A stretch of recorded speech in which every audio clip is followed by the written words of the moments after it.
This video is about fraction, decimal, and percent conversion. To simplify this concept, we're going to use a triangle to show us how to go from decimal to percent to fraction and back again. On your handout, you are going to copy what I have and then we're going to put it into our notes.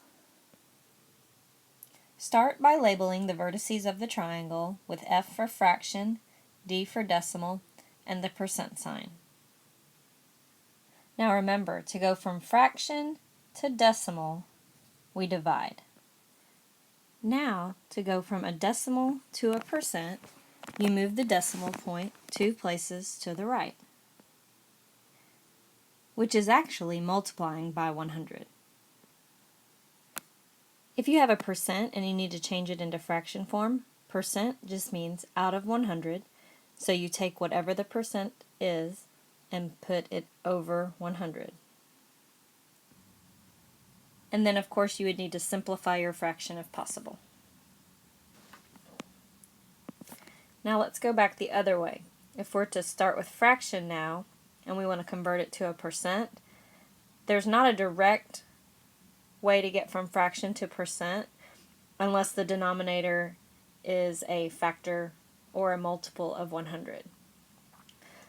The best way is to go from fraction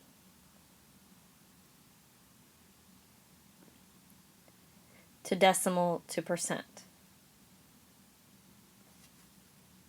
To convert from percent to a decimal, we move our decimal point 2 places left, or actually we're dividing by 100.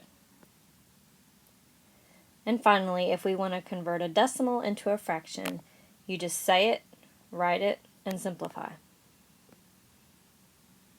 Now take some time to make sure that your triangle is correct. This will be a useful tool for you to look at and go back to as we move through our unit on fractions, decimals, and percents.